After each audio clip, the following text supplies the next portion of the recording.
Okay, today we begin with something simple. A person standing alone at night, looking up at the stars. No words, just the sound of their breath and the soft hum of a distant world spinning around them. Our attention is shredded into scrollable pieces. There's noise everywhere, in our minds, in our news feeds, in our ambitions, and in that rare moment of quiet, as we look up, something ancient stirs inside us. The sky doesn't move, but it feels alive. And above, countless stars blink, ancient and indifferent. What is this strange thing? This life, this body, this awareness, and more than that, what is this endless dome above me, and how am I a part of it? Not to convince you, but to remind you. So sit quietly, let the pace slow down. This is not a race to understanding, it's a return to something you forgot you already are. Let's begin. Marcus Aurelius, Emperor of Rome, philosopher of stillness, once said, "You are a soul carrying a corpse." But more than that, he believed you were also part of the cosmos, a thread in the great tapestry of being. Stoicism teaches us not only how to live with reason and virtue, but how to see ourselves as belonging to nature, to time, to everything. Maybe it's after a long day filled with emails, headlines, obligations, disappointments. The world moves fast. Now, we ask ourselves a question, one that has followed humanity like a shadow since we first saw the sky. Who am I in all this? For thousands of years, poets, prophets, scientists, and sages have stood under the same stars. Some whispered prayers, some wrote equations, some simply wondered, and always, behind every belief system, every cosmology, every philosophy, was the haunting suspicion that we might be more than we seem. It is a quiet walk through an idea as old as starlight, that you are not separate from the universe and never were, that everything you are, your thoughts, your breath, your fears, your hopes, are not in the universe, but of the universe, that this isn't a stage we stand on, but something we belong to in ways deeper than words. The Stoics, too, looked up, and that is where our journey takes us today. This video isn't about astronomy, or theology, or psychology, though we will touch on all those shores. Today, we explore what that really means. Through history, through mystery, through philosophy, and through the silent voice within you that already knows it's true. Imagine this. You breathe in, unaware that the oxygen you take was once forged in the heart of a star. You blink, stretch, stand, and walk. And every motion is powered by particles billions of years old. To them, Physis nature was not just plants and rivers, it was everything. And we were not guests in the cosmos. We were participants, shaped by its logic, bonded to its rhythm. Your hands, your thoughts, your entire physical being, all of it, made from elements born in ancient explosions, far beyond what the eye can see. You are a continuation of it. You are how the stars remember themselves. The atoms in your body, carbon, nitrogen, calcium, were formed in stars that lived and died long before Earth was born. This isn't poetic metaphor. It's physical truth. Your body is a mosaic of cosmic memory. It happens in moments of stress, confusion, anger. You are not the last mistake you made, nor the next task on your calendar. You are a temporary shape taken by the universe, a shape capable of thought, of feeling, of wonder. In those moments, we see ourselves as broken, small, unimportant, yet Epictetus reminded his students, "You are a citizen of the universe." Even the iron in your blood was once compressed in the final, fiery moments of a collapsing star. In the explosive death of massive stars, called supernova, these elements were scattered across space. The Stoics would tell you, this isn't weakness or illusion. It's clarity. When you realize you are made of the same elements as the tree outside, the bird on the wire, the soil beneath your feet, compassion arises naturally. But the Stoic philosopher Cleomenes explained it calmly. The sun is being covered by the moon, a celestial rhythm, not divine wrath, literally. Traces of it have been found in meteorites dating back over 4.6 billion years. You carry ancient oceans inside you. In doing so, he offered more than astronomy. He offered peace of mind, rooted in understanding our place in the universe. You are participating in a cosmic cycle so vast it defies full comprehension. This is not mysticism. It's perception. When you accept this, life becomes less about controlling outcomes and more about living in harmony with the process. Breathe deeply and slowly. Feel the air pass through you. Ancient air, once breathed by dinosaurs, by emperors, by your ancestors. Let that simple breath remind you, you belong. You are not an accident, nor a stranger. The Stoics didn't need telescopes to sense this. They only needed awareness, to see nature not as something out there, but as something pulsing within you. So as you continue this journey, hold this truth lightly but steadily. You are not in the universe. You are the universe, briefly aware of itself. And that is enough. When fear comes, they asked, is this within my control? If not, let it pass. Just as planets orbit, just as stars collapse, we too must allow the flow of events, trusting in the larger order. Arrogance falls away. The idea of separation loses its weight. Over billions of years, they came together again in new ways, forming planets, oceans, life, and eventually, ... You a story told by stars, shaped by time, and spoken now through your heartbeat. It's why they taught us to live not for pleasure, but for virtue. Because virtue aligns us with what we already are, part of the whole, not vanish, transform. Like waves, folding back into the sea. The self dissolves, and in its place, something older awakens. Not fear, not pride, just presence. This isn't something to fear. To the Stoics, it was a comfort. Seneca said, you are a part of the whole. You disappear into what gave you birth. That the moon was just rock, not deity. He studied the heavens and saw something we now take for granted, that we are part of the same substance. Look at your hand. That hand is billions of years in the making. The molecules in your skin once drifted through nebulae. They traveled from stars to dust, to earth, to air, and finally to this moment, where they form you. He said, the mind rules the cosmos. The Stoics believed in logos, a divine reason or rational order that runs through everything, not unlike the laws of physics. According to them, nature is not chaos. It is structure, it is harmony, it is design, and to live well is to live in alignment with that natural order. The Stoics taught that we are not separate from nature, but are expressions of it. Modern science, in many ways, agrees. Carl Sagan famously said, we are made of star stuff. So when you move through your day, brushing your teeth, holding a cup of coffee, reading these words, you are not merely a biological creature surviving in a random universe. They are expressions of that same cosmic order. Just as gravity pulls and rivers flow, you too were drawn toward wisdom.com and reason. The Stoics did not invent this harmony. They merely named it. Now, think about this through the lens of Stoicism. If you are truly of the universe, not just in it, then your choices, your mind, your sense of justice, these are not accidents. But how often do we forget this? How often do we feel isolated, cut off, like strangers in our own skin? You are not merely your job, your fears, your scrolling thumb. Even the act of wonder itself, that quiet awe you feel under the stars, is proof. You were designed to feel that, to recognize yourself in the vastness. Picture the early Greek philosopher, Anaxagoras, exiled from Athens for his radical belief that the sun wasn't a god, but a ball of fire. That same mind, that same capacity for reason, is what the Stoics believed connects us to the order of nature. If this sounds overwhelming, step back for a moment, and you, too, will change shape one day. This understanding doesn't take away our humanity, it deepens it. In ancient Roman times, during a solar eclipse, many feared the end of the world. Modern science continues this lineage. We now know that the human body is 60% water, and that water is older than the sun. So when you drink a glass of water, when you breathe out carbon dioxide, when you smile, you are not just surviving. Marcus Aurelius, in his Meditations, wrote, constantly regard the universe as one living being, having one substance and one soul. You may still feel anxiety. That's okay. Even the Stoics did. They weren't emotionless statues. They were humans who practiced realism. The next time you feel small, go outside. Find a quiet place under the sky. You are a brief but brilliant arrangement of stardust, living out a chapter in a story older than civilization. And when you remember this, even for a moment, the noise quiets, the chaos softens. This is the heart of Stoicism. To live in accordance with nature, imagine a pond just before dawn. The water is still, not a ripple in sight. Then, a single pebble falls in a gentle touch, concentric circles, and yet the pond remains whole. But is that true? Where do you end and the world begin? Your breath moves in and out without your command. Your thoughts come and go. Your emotions rise and dissolve. Are you really a separate being, or just a fleeting pattern in the stream of existence, more connected than you think? This is how the Stoics saw the soul. Not a separate, fixed identity, but a part of a larger body. A temporary disturbance in the total harmony of nature. Not because it's morally superior, but because it's logically consistent with how the universe operates. He saw everything as an expression of a single substance, God or nature. We are not isolated individuals, but modes of that one reality. Like waves on an ocean, we rise, take form, and eventually fall back into the whole. The wave is real, but only for a time.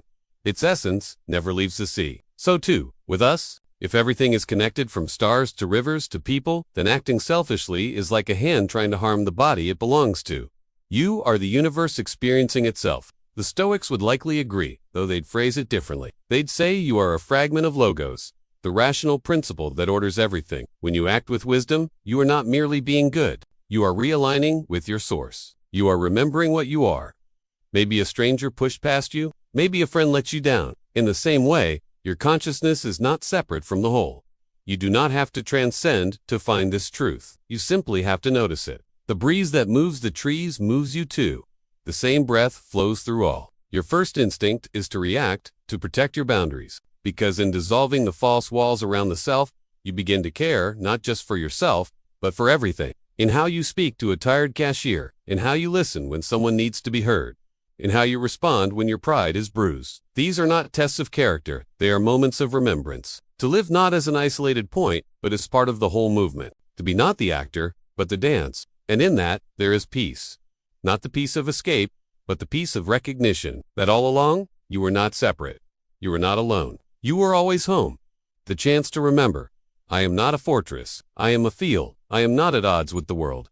I am woven into it. Compassion is no longer a virtue to practice. It becomes the only logical response. You begin to act, not from fear or ambition, but from alignment. You begin to live, as the Stoics say, in accordance with nature.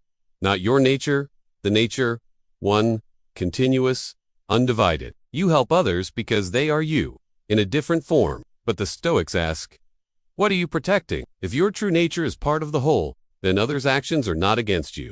What someone thinks of you, what title you hold, whether today when according to plan. These things matter less when you realize you're not the center of existence, but a spark within it. The Stoics don't teach us to deny our experiences. They teach us to contextualize them, to see them against the vast, peaceful background of nature. They are events in the greater unfolding. Understanding this brings not passivity, but peace. It only leads to harm for all, including the self. The universe doesn't resist us. It includes us. Eventually, the wise person identifies with all humanity, and beyond that, with the entire universe. Each stage is a widening of perspective. Each stage brings less fear and more freedom.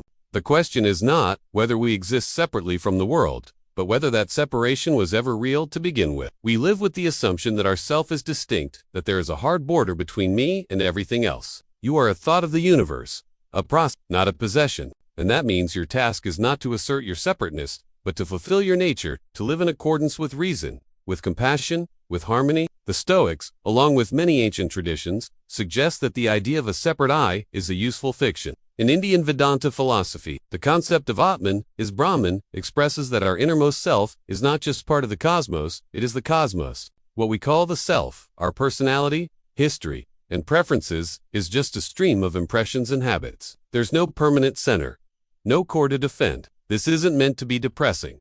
In fact, it's liberating. You don't have to cling to something that was never fixed to begin with. You are free to be fluid, to change, to let go. You are not a person having an experience of the universe. Marcus Aurelius wrote, "What is not good for the hive is not good for the bee." For him, the self was not an island. It was a node in a vast web. Just as your finger doesn't have meaning outside your hand, you don't have meaning outside the whole of nature. Your well-being is tied to the well-being of everything. You are the universe. Having an experience as a person, the boundary is imagined. Buddhism teaches something similar through an ethic. Stoicism doesn't use the same language, but the insight is remarkably aligned. That's why the Stoics place so much emphasis on acting for the common good. Spinoza, the 17th century philosopher, believed the same. Now, think of a moment when someone wronged you. When Epictetus said, "You are a distinct part of the universe," he meant that you play a role, not as an isolated self, but as a function of the cosmos. The concept of oikiosis in Stoic philosophy describes this expansion of identification. We start life thinking only of ourselves, then our family, then our community. When we zoom out in this way, many of our worries dissolve. And this background is not passive, it's active. Alan Watts once said, "Think of a candle. It shines because it burns. Its light is not separate from the flame." This insight doesn't make you less human, it makes you more. In daily life, this realization shows up in the smallest places. And perhaps, in that remembering, you begin to soften. You begin to observe rather than control, to accept rather than grasp. This is the invitation. There are moments in life that arrive without warning, moments when everything becomes strangely quiet. You could be standing in a forest, listening to the wind in the leaves. They believed we are most aligned with nature, with logos, when the personal mind stops grasping and begins observing. The painter becomes the painting. The dancer becomes the dance. You don't plan each moment. It unfolds through you. Time stretches or vanishes. There's no narrator in your head, only action. Athletes know it. Artists chase it. Meditators sit in silence for hours, hoping it arrives. Yet flow cannot be commanded. Deep, full silence. Not just the absence of noise, but the absence of needing to respond. When you stop narrating your experience and begin to have it, the walls fall away. But they prized peace. The kind of peace that comes when the noise of me dissolves into the harmony of we. In fact, the word eudaimonia, often translated as happiness, meant something more like human flourishing, being in tune with the divine order. Flourishing isn't shouting from the mountaintop. It's listening from within, washing dishes, walking slowly, sitting by a window without reaching for your phone. These moments are not empty. They are full of potential. When you give yourself to them completely, the self thins out and awareness floods in. To experience life without the filter of the ego is not a luxury. It's your birthright. But it takes practice. Not striving, but remembering. Not chasing, but allowing. Let the moment rise. Let the breath return. Let the self be as soft as morning mist. There, but not clinging. In this, the Stoic becomes not a thinker, but a participant in the sacred unfolding of life. The Stoics trained themselves to find wisdom not in theory, but in practice. In how they moved, spoke, responded. They turned every act into alignment. You don't fight it or indulge it. You simply say, there you are again. You let it speak, but you no longer let it rule. Because now, you've seen what lies beyond the mirror. Now you know what you are without the name. You are not your story. You are the one who watches the story unfold.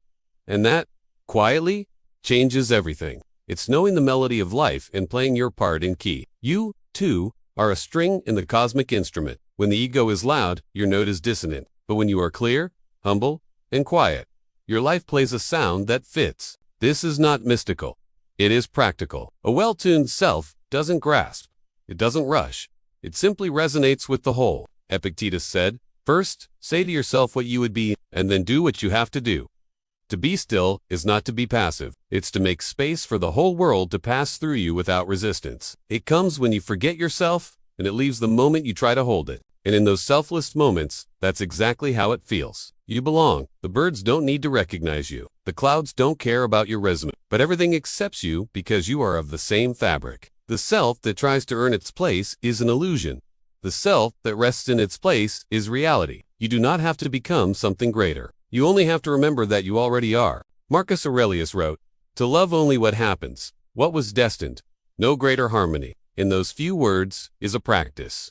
Surrender to the whole. You see yourself in them, not because of shared beliefs or appearances, but because the same light moves through both. Social media profiles, professional branding, personal goals. These all strengthen the narrative of separateness. I am this, I am not that. But the Stoic asks, who are you without your roles? Without your performance? Strip away the titles, the possessions, even the memories. What remains? That quiet presence, that awareness looking through your eyes right now?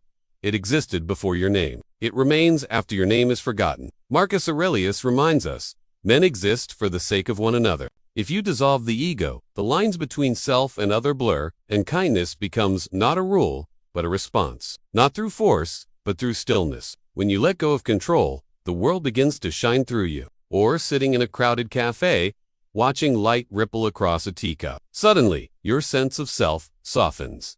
The usual chatter fades. You're no longer watching life. You are life. These moments are brief, unannounced, but unmistakable. They feel like waking up inside a dream you didn't know you were having.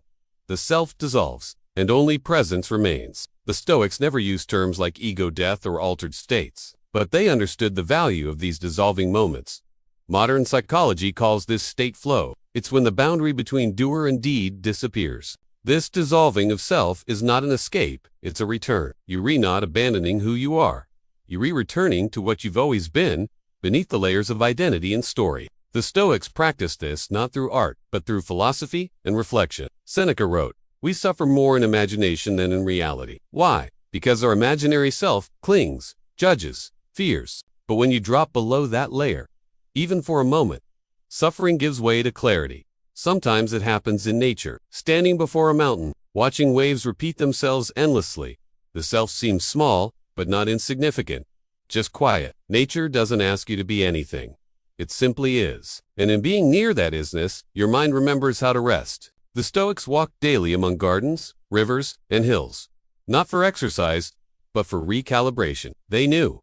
When you walk in rhythm with nature, the self has less to defend. Other times it happens through silence. Alan Watts once remarked, "You are not a stranger here." The Stoics would never chase ecstasy. They were wary of pleasure as a goal. This dissolving self also brings about compassion. When the eye becomes transparent, other people are no longer opponents or strangers. They are mirrors, reflections. In the modern world, the ego is reinforced constantly. This awareness can be rediscovered in any moment. In mundane acts, not just majestic ones. Consider a musician tuning an instrument. It's a delicate process. One string slightly off ruins the harmony. That's why direct experience matters. Philosophy read in books is theory.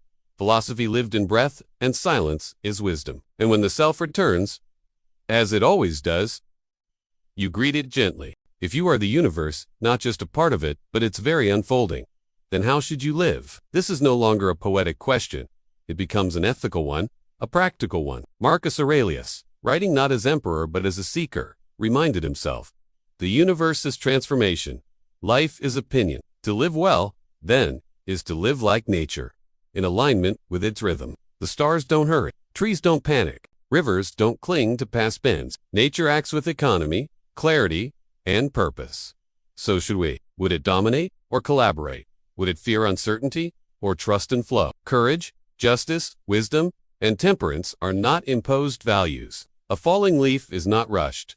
A sunrise never argues. There is power in stillness, not in action, but calm-centered action. The Stoics understood this deeply. Seneca wrote, "True happiness is to enjoy the present without anxious dependence upon the future." And when you live in this way, every task becomes sacred. When you're stuck in traffic and you no longer fight the delay, but rest in it, but not to own. The artist does not invent beauty. They uncover it. To meet pain, not with resistance, but with presence.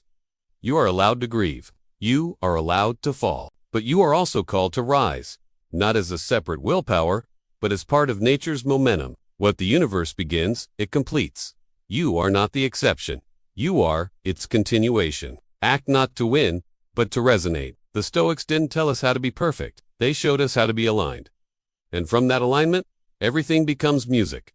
Yet, the poet does not fabricate meaning. They reveal what's already there. It looks like waking slowly, greeting the day without dread. It looks like noticing light on a wall and letting that be enough. And when you meet life not as an outsider, but as part of its pulse, everything softens. You already know how to live this way. The child in you knew it. Before the roles arrived, the self that once played in dirt, stared at stars, laughed without cause. That self wasn't naive. It was aligned. To return is not regression. You're not becoming less. You're becoming real. Time becomes less enemy and more canvas. Your schedule becomes less prison and more ritual. Even pain becomes less curse and more teacher. You are not battling the storm. You are the sky holding the storm. It looks like honesty in speech, simplicity in decision, grace in failure. It looks like doing the right thing when no one sees. Not for applause, but for coherence. Because the universe doesn't perform. It just is. To make something is to participate in the unfolding. It's not self-expression, it's universe expression. When you remove the ego from creation, what emerges is cleaner, deeper, and more enduring. You become a vessel, not a brand. When someone interrupts you, and you pause before reacting. When you lose something, and instead of lamenting, you say, like Epictetus, it was given for a time. These are not spiritual. They are practical ways of stepping back into alignment with reality, of letting the river flow, without damming it with resistance. Folding laundry is a meditation. Making tea is a prayer. They are natural outcomes of a life in tune. Just as a healthy body moves with grace, a well-aligned mind moves with virtue. You become less reactive, more responsive. Ask yourself, is my striving in service of wholeness or ego? Am I building something beautiful or proving something to myself? If others are also expressions of the universe, how can you not care for them? Not pity, not superiority, but recognition. When you see the same flame behind every pair of eyes, kindness is no longer a decision. It becomes instinct. Even in disagreement, you don't lose that thread. You remain connected. The Stoics called this cosmopolitanism, being a citizen of the cosmos, not limited by tribe, nation, or label. The Stoics pursued excellence, but excellence as service, not as domination. Marcus Aurelius led an empire during war, famine, and plague. Yet in his writings, he returns again and again to gentleness, humility, and internal peace. He knew the outside world could be chaos. The true test was within, less distracted, more present. Not because you're trying harder, but because you've remembered your origin. When you realize you are not separate from the world, fear begins to dissolve. There is nothing to conquer. There is only something to harmonize with. Your life is not an interruption. It is a continuation. The Stoic path is not to become superhuman, but deeply human. If your thoughts are echoes of cosmic order, if your hands carry the dust of stars, then every action you take is an extension of that origin. You are not reacting randomly. You are expressing something ancient, vast, and interconnected. Every breath becomes a sacred repetition of the universe, remembering itself. The Stoics taught that each of us is a fragment of logos, the rational force that animates all things. Living as the universe means bringing sacred attention to ordinary acts. Washing a dish, speaking gently, listening without interrupting. Each moment holds within it the same structure that shapes galaxies. Epictetus said, "Don't explain your philosophy, embody it." And what is this philosophy? That you are not a lonely agent trying to win or escape. You are a participant in something continuous, and every gesture, no matter how small, ripples outward. Modern life urges us to chase goals, measure productivity, optimize every minute. But if you are the universe, then your value is not in how much you do, but how you do it. The Stoics were not passive. They believed in action, but action without wisdom is just motion. True living is deliberate. It is rooted. It honors each moment as an expression of something greater. Even silence becomes a kind of eloquence. Imagine the universe breathing through you. What kind of life would it live? Would it shout to be heard, or listen to understand? The Stoic call to virtue is not about rigid morals. It's about coherence with nature. To live like the universe is to carry lightness within responsibility. This doesn't mean abandoning ambition. It means refining it.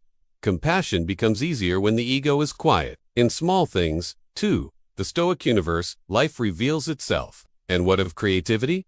To live like the universe is also to create. There will still be challenges, of course. The Stoics did not deny suffering, but they taught us to suffer consciously. So what does it look like? In real terms, to live as the universe lives in you. The Stoics were clear. You cannot control what happens, but you can control how you meet it. This isn't fantasy. It's remembrance. So live like the universe is living through you. Because it is. Speak with care.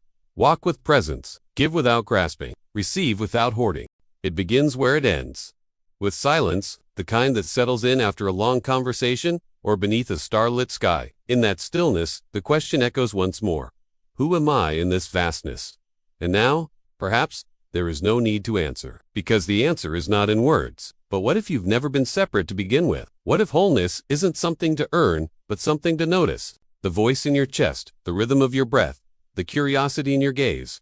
All of it is the universe expressing itself in this precise shape. At this precise moment, will you grasp, or will you give? Will you forget again, or will you remember? See you in the next meditation.